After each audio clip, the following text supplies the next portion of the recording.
सोहना में अतिक्रमण के खिलाफ अब आर पार की लड़ाई का ऐलान हो चुका है। सोहना के विधायक तेजपाल तंवर ने अतिक्रमण को लेकर बेहद सख्त रुख अपनाते हुए कहा है कि शहर हो या गांव, किसी भी स्थिति में अतिक्रमण को बर्दाश्त नहीं किया जाएगा। मार्केट कमेटी परिसर में आयोजित सम्मान समारोह को संबोधित करते हुए विधायक तेजपाल तंवर ने कहा कि अतिक्रमण ने सोहना की तस्वीर बिगाड़ कर रख दी है। सड़कों और रास्तों पर कब्जे के चलते आम जनता को पैदल चलने और वाहनों की आवाजाही में भारी परेशानी झेलनी पड़ रही है। उन्होंने साफ कहा कि यदि अतिक्रमण हटाने की कार्रवाई में किसी को नुकसान भी उठाना पड़े तो प्रशासन पीछे नहीं हटेगा। यहां तक कि अगर नागरिकों की नाराजगी भी सामने आती है तो वह भी स्वीकार की जाएगी। इस दौरान विधायक तेजपाल तंवर ने मार्केट कमेटी के नवनियुक्त अध्यक्ष दयाराम लोहिया और उपाध्यक्ष अशोक बंसल को पद और गोपनीयता की शपथ भी दिलाई। विधायक ने रेहड़ी पटरी वालों को भी सख्त निर्देश देते हुए कहा कि रेहड़ियां केवल निर्धारित स्थानों पर ही लगाई जाएं। स्थानीय लोगों के लिए अलग से स्थान चिन्हित किए जाएंगे, लेकिन बाहर से आकर रेहड़ी के नाम पर अतिक्रमण और अपराध फैलाने वालों के खिलाफ सख्त कार्रवाई होगी। विधायक तेजपाल तंवर ने मार्केट कमेटी में हो रही फीस चोरी पर भी चिंता जताई और कहा कि इस पर जल्द ही सख्त अंकुश लगाया जाएगा। किसानों के हित में बड़ी घोषणा करते हुए उन्होंने कहा कि शहर से बाहर एक विशाल और आधुनिक अनाज मंडी बनाई जाएगी। इसका प्रस्ताव संबंधित अधिकारियों को भेज दिया गया है और जल्द ही इस दिशा में ठोस कदम उठाए जाएंगे। वहीं नवनियुक्त मार्केट कमेटी अध्यक्ष दयाराम लोहिया ने बताया कि कमेटी 4 प्रमुख एजेंडों पर काम करेगी। मंडी परिसर की खाली जमीन पर टाइलें लगाई जाएंगी, आधुनिक शौचालयों का निर्माण होगा, ग्रामीण इलाकों की टूटी सड़कों का निर्माण कराया जाएगा ताकि किसानों और व्यापारियों को बेहतर सुविधाएं मिल सकें। कुल मिलाकर साफ है कि सोहना में अब अतिक्रमण के खिलाफ सख्त कार्रवाई तय है। अब देखना होगा कि प्रशासन इस सख्ती को जमीन पर कितनी तेजी से उतारता है। नजर हरियाणा तक के लिए संजय राघव की रिपोर्ट।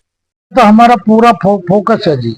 मैंने अपने जो हमारा नगर परिषद के चेयरमैन है उनसे भी बात करी है, राजेंद्र जी से कही है कि, और मैंने पीडब्ल्यूडी वालों से भी कही है जो मेन रोड पे इंक्रोचमेंट हो रही है, मैंने सबसे बात करी। भाई इंक्रोचमेंट पे हम बहुत सख्ती करेंगे, चाहे बेशक किसी भाई को बुरी भी लगे, अगर किसी का नुकसान भी होगा तो हो, क्योंकि ये सब लोगों के लिए रास्ता है। आने जाने में बड़ी समस्या है, लोग रास्तों को घेर रहे हैं। गांव में बहुत बुरी हालत है, आप गाड़ी निकाल नहीं सकते। लोगों ने देख देख के उसको रास्ते को घेर लिया है। ऐसे ही यहाँ पे हो रहा है। हम तो सब रेहड़ी वालों से कह रहे भाई देखो अपना इंतजाम कर लो। हम एक बार कहेंगे, जो लोग अच्छे लोग हैं जो हमारे यहाँ रह रहे हैं उनको कहीं ना कहीं जगह देंगे।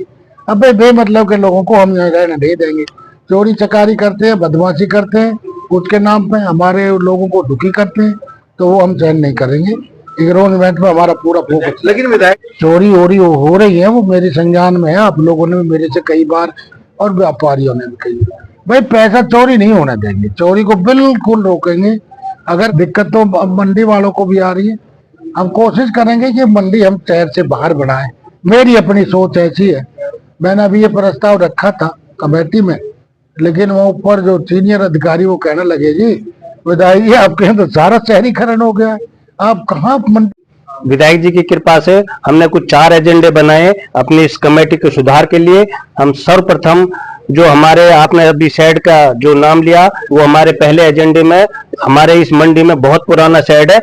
हम आगे एक दूसरा बहुत बड़ा शेड बनवाने जा रहे हैं। विधायक जी की कृपा से सरकार हमारे बहुत ही पैसे के हाथ ढीला कर रखा है, तो हम विधायक जी के आशीर्वाद से एक हम अपना आधुनिक सुलभ शौचालय बनवाएंगे। एक पुरुष शौचालय, एक महिला शौचालय। एक हमारा पुराना शौचालय उसका नवीनीकरण करेंगे। हमारे इस 13.5 एकड़ के कंपाउंड में कुछ कच्ची जगह है पार्किंग की। हमारा तीसरा एजेंडा उनमें टाइल बिछाने का रहेगा। और चौथा एजेंडा हमारा सफाई व्यवस्था, जो हमारे बाबूजी ने अभी कही, हम भरपूर कोशिश करेंगे कि हमारी मंडी चमकती मंडी रहे और सफाई पे पूरा ध्यान देंगे। मैं इस विषय में अपने व्यापारी भाइयों से भी एक मीटिंग करूंगा कि वो भी हमारे इसमें सहयोग करें, में काम करेंगे। हमारे अंडर 116 गांव आते हैं। हमारी पूरी भरपूर कोशिश रहेगी कि हम अपने 116 गांवों के रोड बनाने का काम कर सकते हैं, तो उन पे भी हमारा पूरा विचार होगा, पूरा फोकस रहेगा कि जो जो हमारे अधीन कोई रास्ते कच्चे हैं, हम विधायक जी की कृपा से उनको भी पक्का कराने का काम करेंगे।